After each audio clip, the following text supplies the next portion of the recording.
Hello, and welcome to our webinar on the future of the grid, infrastructure planning and sustainability in higher education. My name is Ben Vaderot, and I am a partner at Telesto Strategy.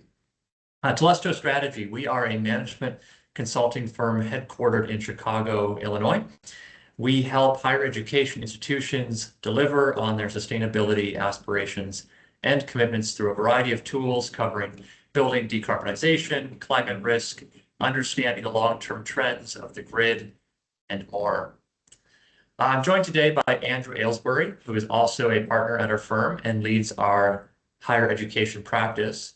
Today, Andrew will be walking us through some of the key findings from our recently released 2025 Parallax Report on the current and future state of the grid. This report was developed using our firm's proprietary Parallax tool. This is a forward-looking forecast of what the energy grid will look like under a variety of scenarios at a highly granular level, looking at energy supply, demand, e-grid factors, and so forth. Using this tool, our firm developed this report, which Andrew will walk us through, which unpacks the high-level trends in grid decarbonization, the drivers behind these trends, how they vary across different parts of the country, and what this all means for higher education players. A few quick notes before we jump in. During today's webinar, if you have any questions for either of us, please submit them using the Q&A function. I'll be monitoring that throughout the webinar, and we'll make sure to take a look near the end when we open it up for audience questions. With that, I will turn it over to Andrew, who will present the key findings. When Andrew's done, I'll facilitate a bit of a Q&A. Andrew, over to you. Thank you, Ben, and thanks everybody for joining. So as Ben mentioned, one of the first things we're going to do is we're going to walk through some of the main findings of this Parallax report. So I'm going to actually share my screen, and there's a short presentation I'll lead us through, and then we'll have a deeper discussion with Ben leading the way. So let's maybe start out by first explaining why does the future of the grid really matter at all for higher education? Well, to start with, higher education campuses are really physical footprints at the end of the day. There are buildings, the buildings consume electricity, and this is therefore important for the campuses themselves. So just to put a finer point on it, education buildings, they use something like 13% of all energy consumption in commercial buildings in the United States, and 11% of electricity in particular.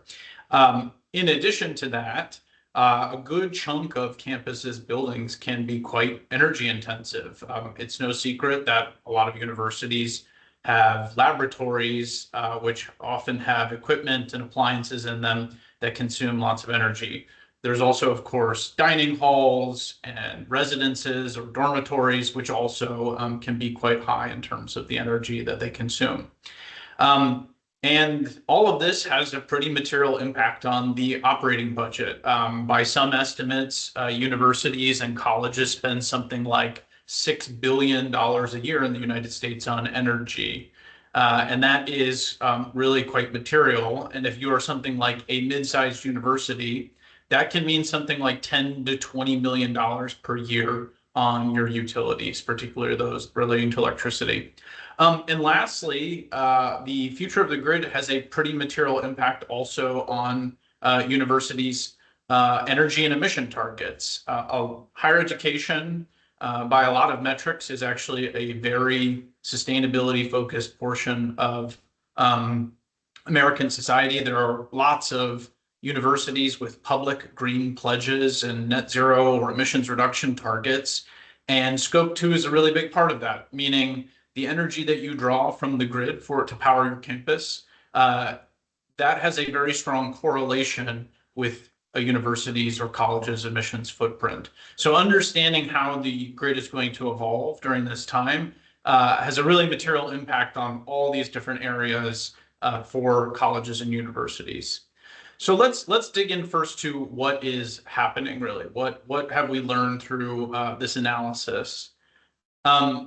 To start off with, we really looked at what the future of the grid is going to look like through the lens of five major macro trends, two of which are more demand side focused, and three which are more supply side focused. On the demand side, it starts first and foremost with the proliferation of data centers. I mean, AI is really the buzz right now. It is generating a lot of interest. And as a result, it is generating also a lot of investment in data centers.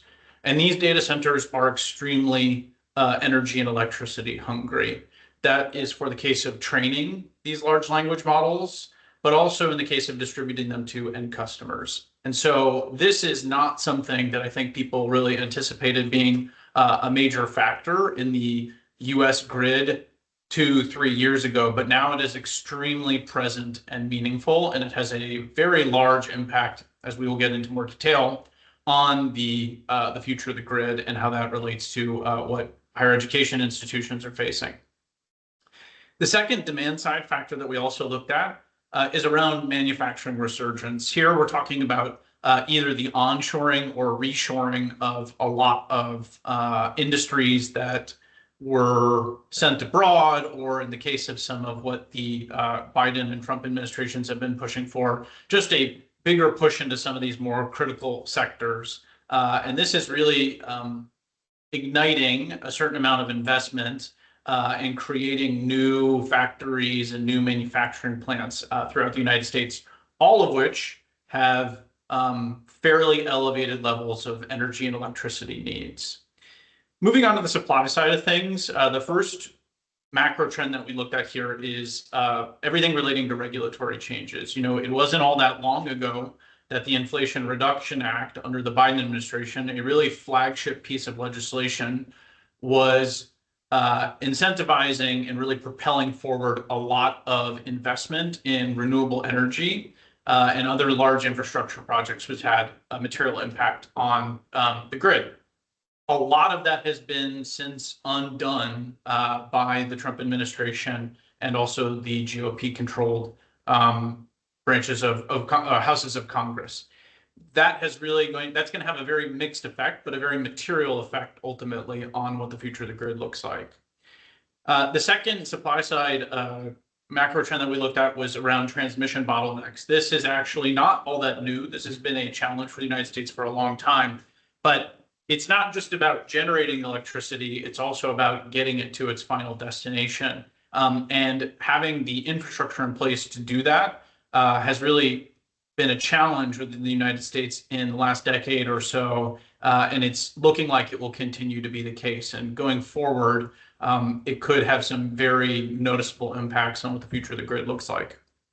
And then lastly, the final macro trend we looked at is the tariff and trade dynamic situation that's been evolving in fits and starts and backwards movement and forwards movement over the last 9 to 10 months or so since Trump has come into office.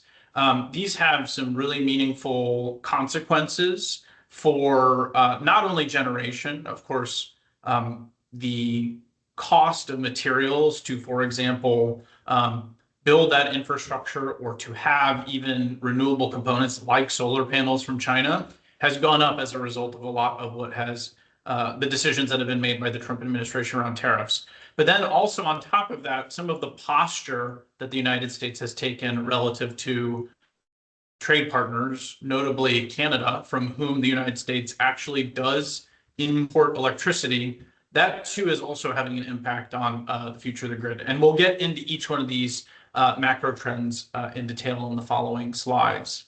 So let's take a first look at actually the proliferation of data centers. Let's make it more concrete just how big this is. In the 10 years leading up to 2024, so between 2014 and 2024, the electricity consumption by data centers more than tripled. It went from around 54 terawatt hours a year, which was at the time around 1.5% of total power demand within the United States, to 178 terawatts a year, which is now around 4.3% of US power demand. looking forward, not to the next 10 years, but even just to the next 6 years, between 2024 and 2030, that amount of electricity consumption is expected to triple again. And it's going to go from 178 to around 600 terawatt hours based on the latest projections. Just to put that in context, obviously 11.7% of total US electricity demand just for data centers is a eye-popping number. But also the absolute value, that 600 terawatt hours per year, that is about 30 to 40% more electricity than the entire nation of France, a country with something like 80 million people, consumes in a given year. So these data centers are becoming an incredibly pervasive mover and disruptor of the electricity environment that the United States finds itself in currently. And it's also worth noting that, 10 years to triple to then 6 years to triple again, that means the rate of change is also moving. It's accelerating. It's not just a constant growth, it's actually accelerating. And if you are truly a believer in the AI boom, and in fact, something like artificial general intelligence picks up, I think you can find that we would refresh this analysis and find that that number may be even higher than triple or quadruple or quintuple. If the real value that a lot of these Silicon Valley companies is claiming that they will deliver comes to fruition, I think you will just see even more investment in data centers to keep up with very aggressive demand. Moving on to the second macro trend, that manufacturing resurgence bucket.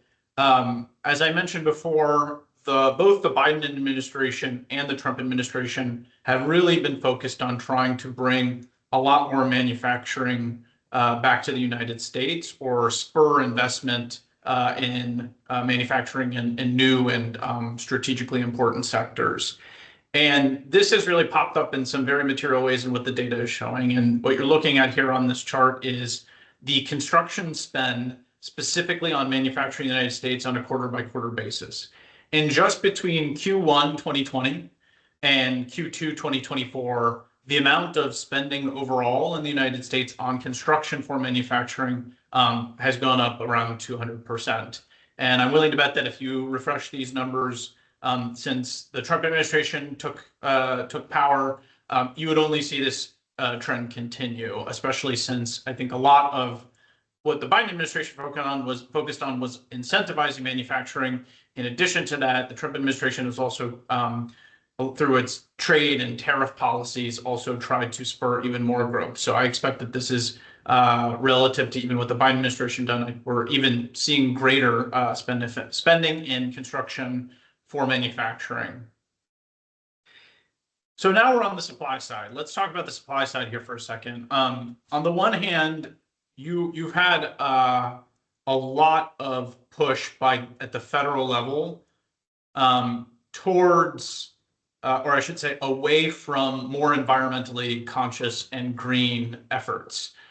Here, I'd like to draw your attention first to the OBBA, the One Big Beautiful Bill. Effectively, many of the provisions that were in it directly rolled back some of the key components that were in the Inflation Reduction Act that were designed to spur investment in renewable energy. So that were things like solar credits, but also earmarked funding for specific investments in the energy grid.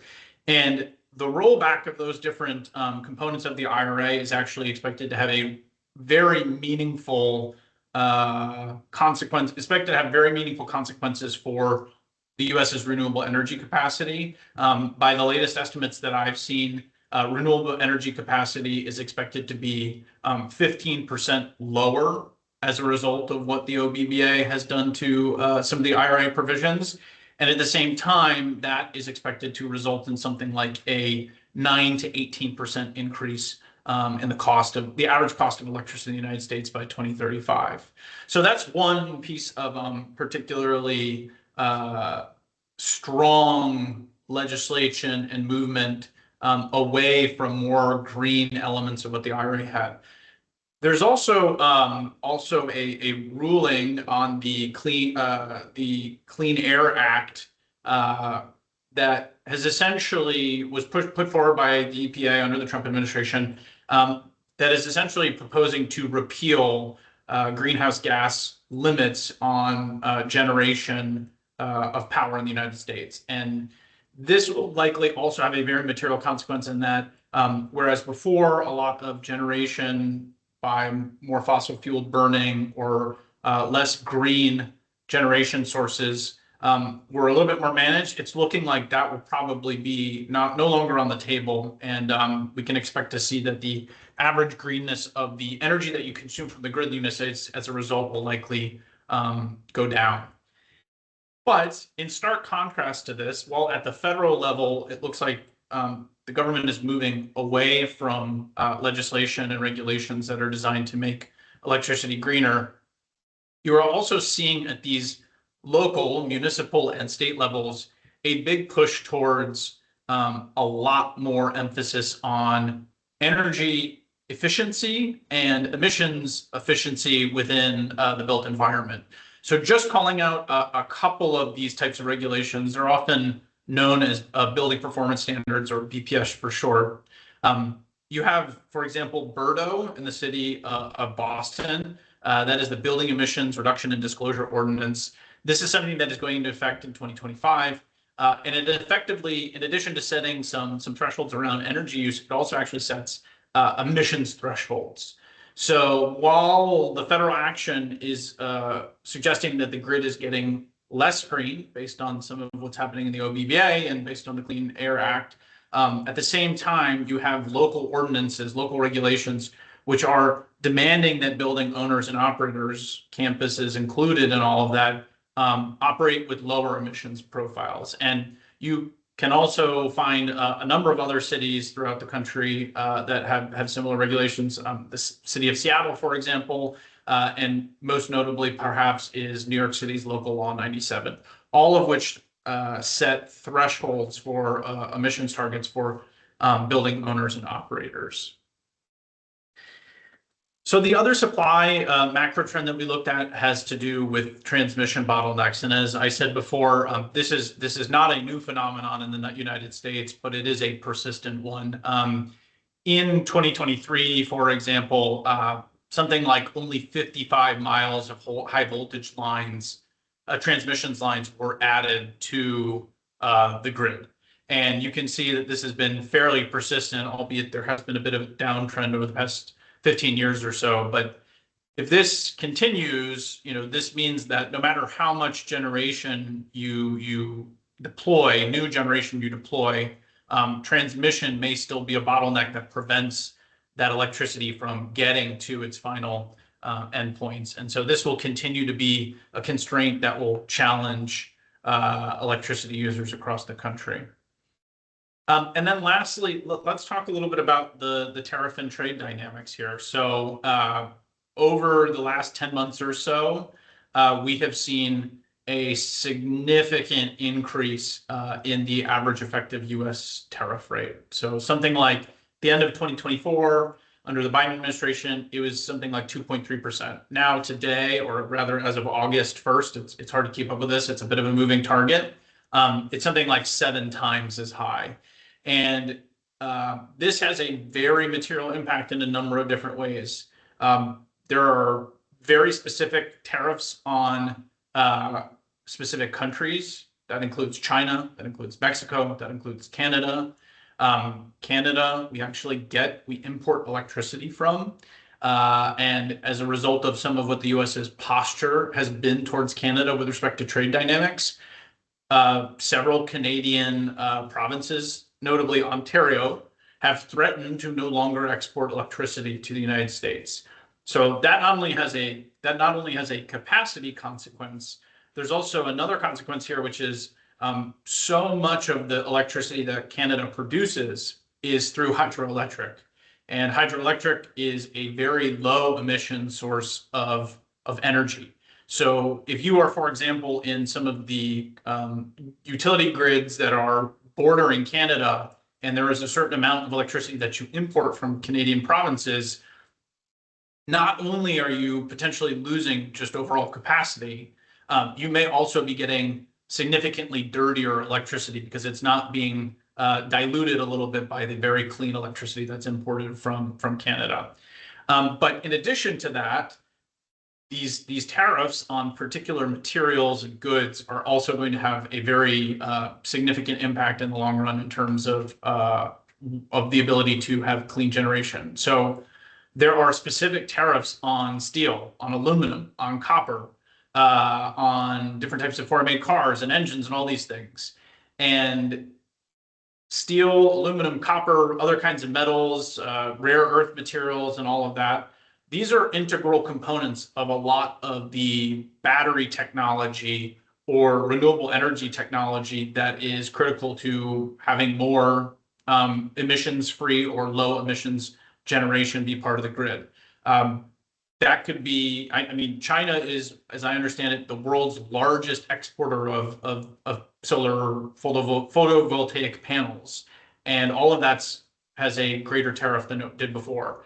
And even if you are saying, well, maybe we can produce some of that more in the United States, there's going to be a lag. There's going to be a lag between when this tariff is imposed and when ultimately that manufacturing capacity catches up. And if we are also not able to produce enough of the raw inputs, the intermediate goods that go into these panels or batteries or whatever it might be, those will also be subject to import fees through tariffs. And so the cost of all of this technology is going up, and that is likely to slow down the ability to deploy clean energy, or in some cases, maybe render it entirely uneconomical. And so we might see the, excuse me, persistence of less clean forms of generation like natural gas or even coal come online in lieu of renewable energy options because just the economics don't pencil out in some areas anymore for renewable energy. So what impact will this have? When we tally up all these different macro trends, both on the demand side and on the supply side, what do we think what do we think this will ultimately mean going forward? Well, first of all, this graph in particular I really like because I think it clearly summarizes what the future is likely to look like just now. So in 2024, the United States had a sort of modest surplus of electricity generation. There was more electricity generated than there was consumed overall.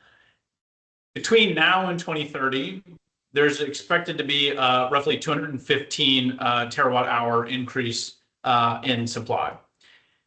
But that 215 and that 150 excess that we had is going to be more than offset by those 5 macro trends that we talked about. So that additional data center demand, that tripling of electricity demand by data centers between 2024 and 2030, that's expected to have a massive impact on the electricity that's available for the market. The reshoring, the onshoring, the push for greater manufacturing, that is also expected to have an impact, as will the regulatory changes, the tariffs, and the transmission bottlenecks. And so whereas in 2024, there was a modest surplus, we are currently projecting that by 2030, if all of these trends sort of hold, you're going to actually see a modest deficit. And you might say, okay, well, how meaningful is that actually? Because it's small. It's pretty close to zero. The surplus was pretty small as well. What impact is that really going to have? Well, it's worth putting this in the context of we probably haven't, as a country, had a true electricity deficit in a very long time. At least since 2000, and I think even before that, what you've seen is very gradual, predictable growth in energy demand, especially in electricity demand. It's been largely consistent with GDP or population growth. It's been something that utilities have been able to plan around for a long time, or at least functioning utilities have been able to plan around for a long time. We are now transitioning to a very different environment where there's just so much demand, and we also at the same time have these potentially major supply side challenges. We are changing from into a totally different environment from the perspective of energy availability through the grid. And moving from a surplus to a deficit is going to have very material economic impacts, even if we think that the deficit isn't going to be, massive. Even if it's only a 25 terawatt hour deficit, it's still going to be meaningful. And that's going to play out in a number of ways. The first one is just purely on prices. Already, I think, if you live in a portion of the country where data centers are already coming online, I'm based in Washington, D.C. Northern Virginia is affectionately known by many as Data Center Alley. I received notification from my utility provider in July or June that overnight the average rate per kilowatt hour was going to go up by 17%. Looking forward into 2026, there's already a number of projections that are suggesting that the U.S. average rate of the rate at which electricity will go up between now and 2026 is expected to be 6.4% on average, and that is going to vary substantially based on what region of the country your campus is located in. If you're in New England, the expectations can be more like 14.5%. If you're in the Mid-Atlantic, it's going to be something like 11.3%. And it just really depends based on all these different dynamics. But that's just for 2026. We wanted to also look forward to 2030, right? So we wanted to look forward to what is this going to look like when we try to figure out how this movement from a surplus to a deficit, what impact is that going to have on the growth rate of prices for electricity in those further out years. And so there's sort of an expectation, there's like a baseline amount of growth in electricity prices. That's that 3.1% you see there at the left. And then if you add on top of this, the cumulative impact of these 5 macro trends we discussed, the tariffs, the data center demand, the regulatory changes, the manufacturing changes, the transmission bottlenecks, what you are likely to be looking at, we're projecting, is something more like 5.2% annual growth in prices. I want to underline that. This is not just 5.2% one time. We are projecting that by 2030, we will be in an environment where you can expect, if things remain the same, the price of electricity will go up by 5.2% annually on a recurring basis as a result of all these different trends. Now, obviously, much will shift, but that's sort of the starting point, right? Like, we don't think that there's going to be enough generation, and these supply side challenges might not be solved in time. And as a result, what you're likely going to see is a very substantial increase in the annual rate of growth. And this will have an extremely material impact overall. By, if you do the math here and sort of take it from where we are today all the way up to 2030 with this growth rate increasing, this is likely to cost Americans, both households and businesses, something on the order of $250 billion additional dollars just in the price of electricity. So this is really quite meaningful at the end of the day. And it's not only about the price of electricity. Obviously, that's quite impactful for universities. But the other component of this is it's also going to have a consequence on the greenness of the energy that's consumed from the grid. And if you're a university with an emissions reduction target or a pledge to do something about emissions, this can be quite significant. I think, as Ben mentioned, our proprietary tool, Parallax, this is something we refresh on a regular annual basis. When we did this a year ago, when we sort of tried to figure out what is the average E-grid factor of the United States likely to look like, that's that dark blue line you see below. This is the kind of curve we expected. We expected to see E-grid factors kind of dropping off quite rapidly through the late 2020s and into the 2030s. And a lot of this was propelled by expectations around the economics of renewable energy sources and stated goals from different companies and different utility companies and all of that. But as a result of all of those 5 macro trends that we were just talking about, we're projecting a very different future, at least currently, with respect to the E-grid, to the emissions factors. That's that purple line. That's the one you see above. We are anticipating that as a result of all these different macro trends, whereas before in 2040, we may have been around 175 or something like that of kilograms of CO2 equivalent per megawatt hour, we think that because of the changes that have taken place in the last year, it's going to be something like 30% higher, almost 30% higher on average by 2040. And so you are talking about a grid that is significantly less clean, and also the rate of change. It's not as steep. We don't expect that through the 2020s and 2030. It may even be flat, and it may afterwards just decline quite slowly afterwards as a result of all these things. So what does this mean for higher education? What does this mean for universities and colleges across the US? Well, first, let me put this in just a little bit more context. Over the past 15, 20 years, the average age of buildings on a campus has just gotten a lot older. What you're looking at right here is what is the percentage of buildings on a given US campus that are over 50 years old. And in 2007, it was something like 20%. In 2021, it had gone up by 35%. It was around 27% of all universities in the United States had buildings that were over 50 years old. And of course, if you're a legacy university, your number might be even greater than that. And this has created a lot of challenges for universities going forward. On the one hand, there is a massive deferred maintenance backlog. Something like $1.4 billion worth of deferred maintenance exists across universities in the United States. And on the other hand, at the same time, those older buildings that we're talking about, not only do they have a lot of deferred maintenance, they also are a lot less energy efficient. They're also a lot less green. If you take, for example, what does your average residential, like a dormitory or residences look like in terms of its energy use intensity? If the building is built before 1980 and has not really been seriously renovated, it's likely 42% less energy efficient than a building built post 2004.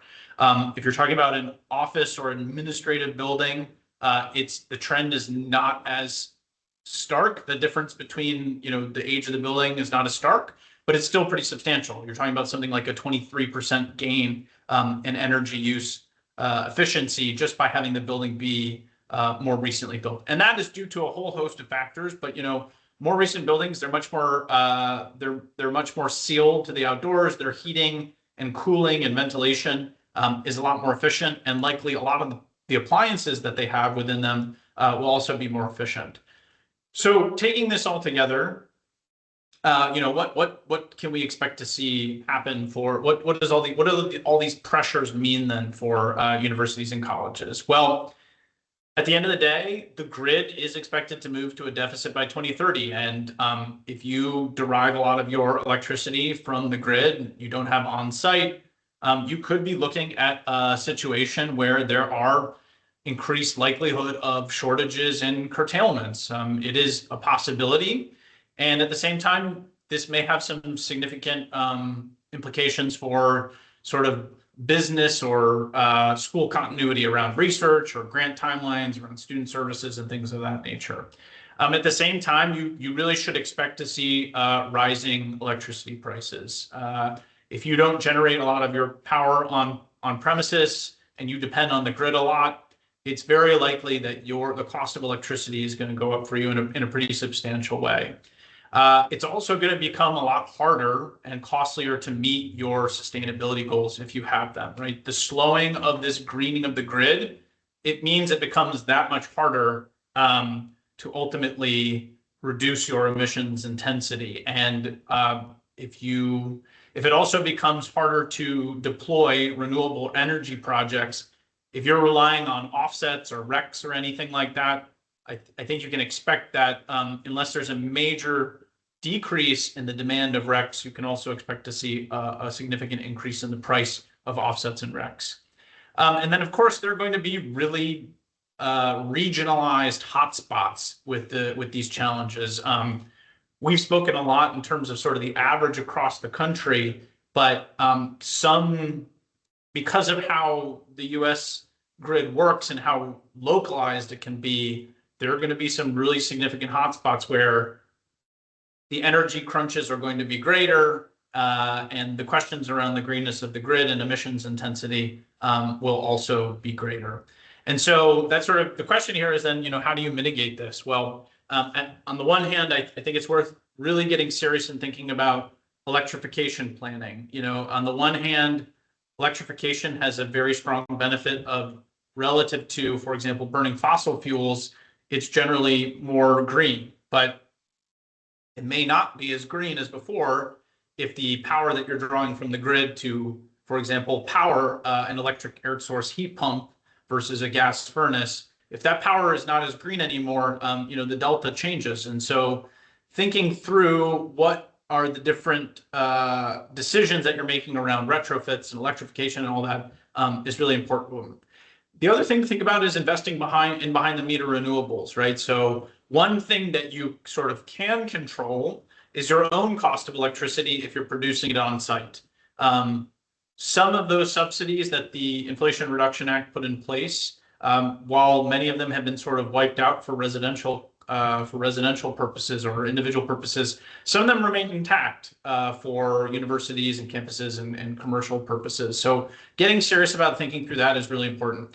And then lastly is just getting very in-depth around campus level tools that you can use to monitor and understand all of this, right? So understanding exposure, projecting forward, thinking through what are the different options that are on the table for you, and then making decisions accordingly based on the sort of business case of each of these can be very helpful for managing all of this up front. So that's it for the presentation side of things. I'm actually going to pass it back over to Ben. Thanks very much for your time. Great. Well, thank you, Andrew, for walking us through those highlights from our report. This is an incredibly complex topic with a lot of different narratives, a lot of different inputs. And so the structure and the story that you bring to this, I think is really helpful, especially as someone who's outside this space, for helping me. And I hope others make sense of what's a very complex story. So I have a few questions for you, some I wrote myself, and then I will also draw from the audience. There were some submitted ahead of the webinar as well. If you would like to submit a question, please use the Q&A function within Teams. So to get us started, Andrew, higher education players as a whole, overall, are facing a lot of different pressures. There are enrollment challenges. We've all heard about the challenges in federal funding, et cetera, et cetera. It's easy to imagine that perhaps sustainability gets knocked down the totem pole a bit in importance because of these other factors at play.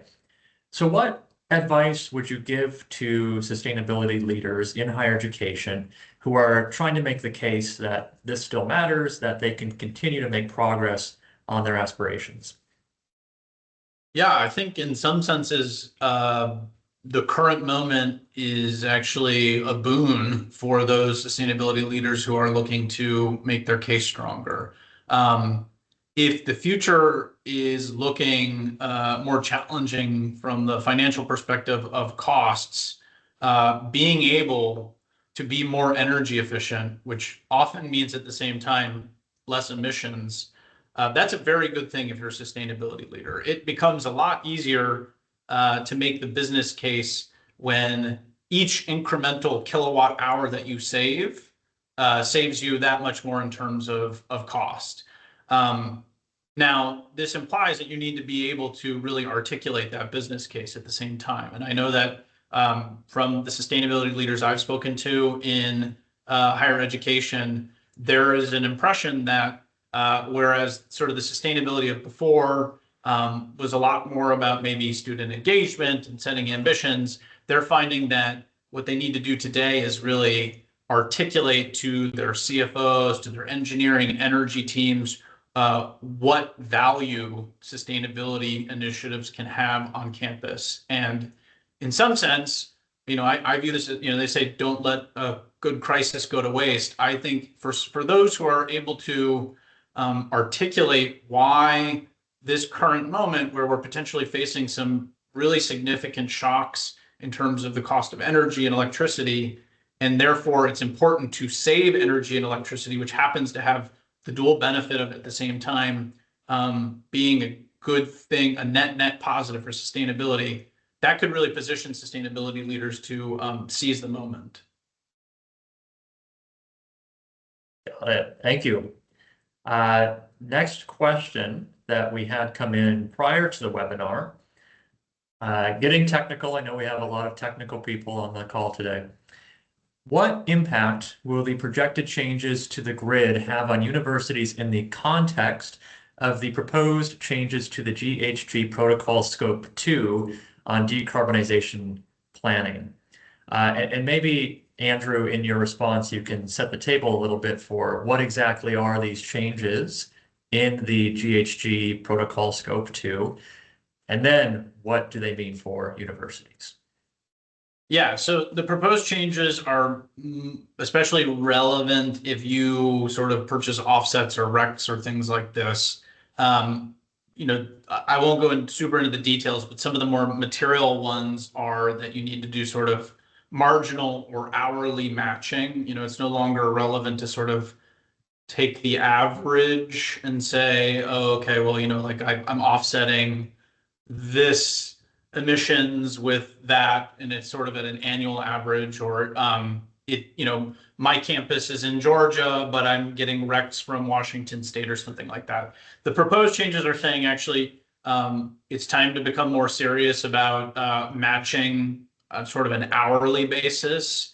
And then on top of that, also geographically. So if you're consuming or if you're producing emissions in Georgia or in Washington State or Virginia or wherever, ideally your offsets or what you're saying, you're offsetting your emissions with comes from the same market or same geography. And so, what this means is it might get a lot harder to do this as a result of what the future of the grid is looking like. Whereas before you might have been able to purchase very cheap RECs from somewhere else that doesn't necessarily share that much of a geographical overlap with your own university. Now, if you're adhering to these more strict and robust rules, you're going to have to purchase from a local market. And if your local market has very expensive electricity and therefore the projects are also more expensive, or if you're trying to help incentivize new projects to come online, but tariffs are making it more expensive, all of this could add up to a significantly higher cost of high quality RECs and offsets for universities. And I know that's not the case for all universities. I know not all universities buy offsets and RECs, but those that do could be looking at a fairly challenging environment. But again, bringing this sort of full circle, that is a challenge, but at the same time, it's an opportunity. I don't think any sustainability leader within a campus prefers to buy offsets relative to just not emitting the emissions themselves. And so again, this advocates for, okay, maybe the business case for doing energy efficiency or emissions reduction things, it becomes stronger because now the cost of offsets has gone up. So now suddenly, whereas projects that might have been not as attractive financially before, they become more attractive because it's preventing us from having to pay whatever $100 a ton. I'm being somewhat hyperbolic there and saying it's $100 a ton, but $100 a ton for each offset. Now suddenly a new range of projects might become more viable. Makes sense. And I recall seeing a chart a few years back now from Bloomberg NEF. They are a research arm of Bloomberg that was looking at, continues to look at the energy transition. And they found that quality RECs will spike in price 10x between back when they did the analysis a couple of years ago and by the end of this decade. And it's due to factors like these, that which RECs can be used by which player will become more regulated, and that there also will be a bit of a gold rush as everyone seeks to paper over all the projects they failed to launch this decade and still wants to hit their 2030 decarb targets. I want to pivot to some of the questions we've come in live today. So Greg asks, Andrew, your projection of 5.2% annual year-over-year growth rate seems to be based on variables controlling electric supply. Does it also account for shocks like the recent PJM capacity auction results? Yeah, this is a great question. The short answer is it does not. This analysis was conducted before that PJM capacity auction. If this becomes something that happens more regularly, meaning that we see this kind of behavior, I think next year when we refresh this, we will have to take that into account. And that 5.2%, all else being equal, but now we have more frequent events like what we see, more frequent outcomes like that, those which we saw through the PJM capacity auction. I think that number is likely to go up. It's hard to distinguish what's trend versus what's individual one-off shocks until you get to see more of them happen and you start to say, okay, I'm sensing a pattern here. But if that ends up being the case, I think for sure the future refreshments of these analyses we'll have to take that into consideration. Right. Another question from Peter. Can you talk about changes to value from solar power purchase agreements with fixed rates, terms, and escalators? We're getting into the weeds. For example, a 15-year PPA that using current forward curves might come in as a slight cost increase on the financials compared to a year ago. Are there longer term costs you suspect aren't baked into those projections? What other value might we derive from a PPA? Okay, so I think to synthesize that, has the thinking on PPAs changed over the last year or so? And how should universities strategically be thinking about PPAs today versus 12 months ago and going forward? Yeah, so much can depend on your individual utility provider with whom you have the PPA. I would say, I would guess, not having personally negotiated a PPA anytime recently, I would guess that if your PPA was negotiated, 2-3 years ago, it probably did not anticipate that we would be in the current moment that we find ourselves in, right? I mean, who could have anticipated that trade tariffs would come on and the IRA would be rolled back and there would be this massive explosion in data center demand? And so I have to guess that while many of these PPAs have sort of escalators in them, they probably did not have aggressive enough escalators in them. And so in a roundabout way, Ben, I think if you have a PPA with an escalator that reflects a world of the past, you're probably sitting fairly pretty right now, and I would do everything I could to keep that going for as long as possible without them sort of truing up the rate to what it looks like the future holds.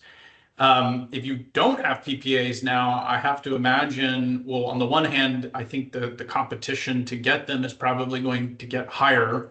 I know we didn't talk about this all that much, but a lot of these data centers are being used by Silicon Valley companies with very aggressive sustainability targets. And so they also are trying to figure out, okay, well, how do I get my share? How do I box out others? If it's a scarce resource, I want to make sure that I, as Google or Amazon or Microsoft, I want to make sure I have access to power my data centers, and I want it to be the cleanest energy I can find because I have sustainability ambitions. I have to imagine the competition is going to be quite hot for those sources. And so if I were in the shoes of a university who hadn't yet gotten a PPA but was thinking about wanting to get one, it might get a lot harder to make those happen. And you may have to live with the fact that probably these new PPAs are anticipating a future where the price of electricity is accelerating and not sort of this steady, consistent growth rate. Yeah, to your point, I think folks who got their PPA sorted a year or 2 or 3 or 5 ago are probably quite happy. And those that are trying to get one done now are scrambling as quickly as they can while solar panels are available. I believe solar developers stockpile something like 12 to 18 months of panels ahead of the tariffs coming down. And so everyone's trying to use that up. before the new reality sets in. Last question from the audience. One of our participants, Peter, works at a land-grant university, Penn State, that supports municipal governments across the Commonwealth. Data centers are intensely debated right now for the reasons you've highlighted. Is there anything you presented today that is as or more relevant to local governments, including water and sewer authorities and school districts? So what is Parallax? What do these forecasts mean for these other local government entities? Yeah, I mean, if you're a local government, I have to presume you're also very concerned about what the impacts are on, families and employees and things like that. I won't I won't try to get out over my skis too much and talk about, social issues I don't think I know as much about. But yeah, these data centers have, in addition to the cost of electricity going up in your local area. That's not just for commercial users. That's for homes and residences and things like that. That's also very meaningful, especially if you care about this from a socioeconomic standpoint. These could have really material impacts on people's disposable income as a result of having their electricity bill go up by 17% overnight and something like that. But there's also, of course, a whole host of social issues to take into account. To my knowledge, I don't think that a lot of governments are anticipating a lot of job growth as a result of these data centers. They're relatively employee light from what I understand about how they operate. Sure, there's construction involved and there are jobs relating to that. But to actually manage a data center, I don't believe it's a very labor intensive operation. And then, yeah, there are a bunch of other attendant environmental consequences. Water is a big one. I know that, for example, in water stressed areas like Arizona, there are very intense debates, not so much about what the energy impact will be of the data centers, but what the water impact will be, right? You not only need energy to cool these data centers, you need oftentimes water or other types of liquids to cool them off. And so this could have really serious consequences for a portion of the country like Arizona, where water stress is huge and very important. And also, yeah, I have to imagine, again, this idea of sewer authorities or schools or whatever, I don't know the extent to which when you're doing sort of master planning as a local government, how much scenario planning do you think, for example, State College did in terms of thinking through, oh yeah, we're going to anticipate that master plans are done on 10, 20, 30-year timeframes. And this data center explosion has taken place in honestly the last 2-3 years. It's just been overnight. And I have to imagine if you're a municipal government, you're probably looking at your master plan for 2050 or whatever that you wrote in 2020 or in 2015 and scratching your head about whether or not it's still relevant. Like there's just a totally different world that we live in about the physical environment if you have a lot of data centers in your community. Yeah, agree with all of that. I'll add something I work on a little bit in my world is CPACE. CPACE financing has been a vehicle for 30 plus years for secondary, for high schools and primary schools to install energy efficient lighting and HVAC and now solar. And so this could be something that I think the CPACE program will continue to be highly relevant to such entities. I'll also add that I've seen quite a bit of chatter around how to turn these bundles of geographically concentrated assets that local governments have into virtual power plants. And the business case for doing that has become ever stronger as a result of some of the dynamics that Andrew discussed. We could do an entire webinar on virtual power plants. Maybe that'll be the topic for the next one, Andrew. So I'll just leave it there for now. But obviously, very interconnected space, a lot of different narratives coming together. So Andrew, I want to give you the last word here. Let's tie this all together.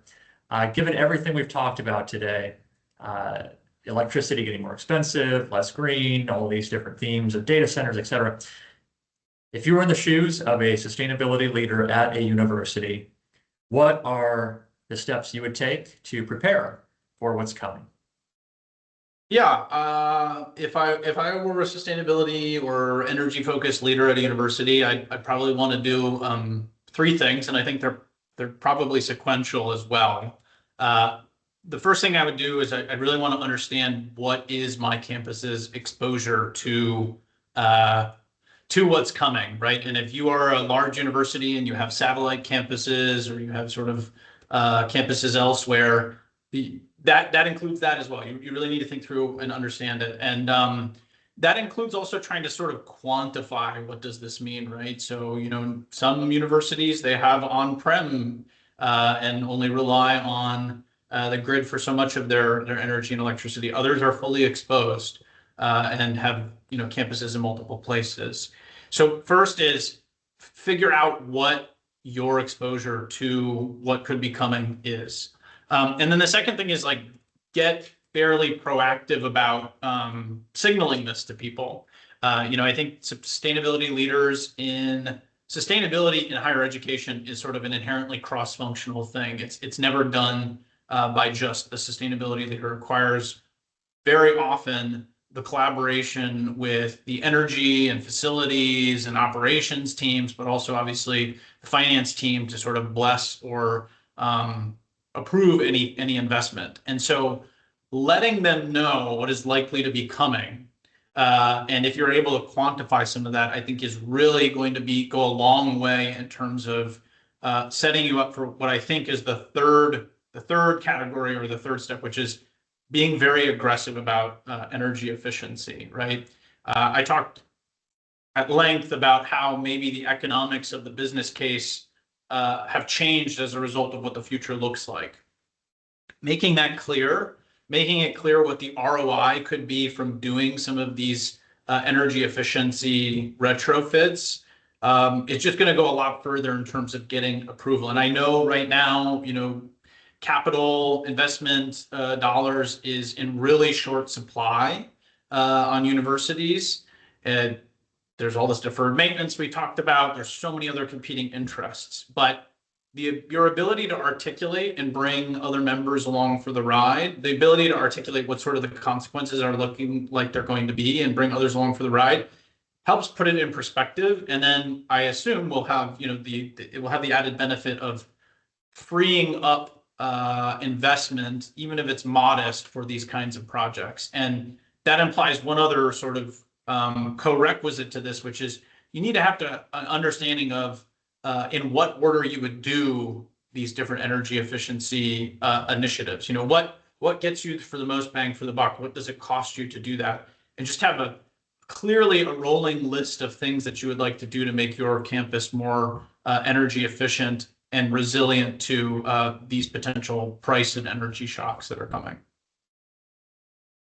Well said. Well, I think we're at time. So with that, thank you, Andrew, for walking us through these key findings. Thank you to all the participants today for all the great questions. We'll be following up with an email that has a link to the report. And please feel free to connect with either myself or with Andrew via email or LinkedIn. Thank you again for joining us, and have a great rest of your day. Thanks, everybody.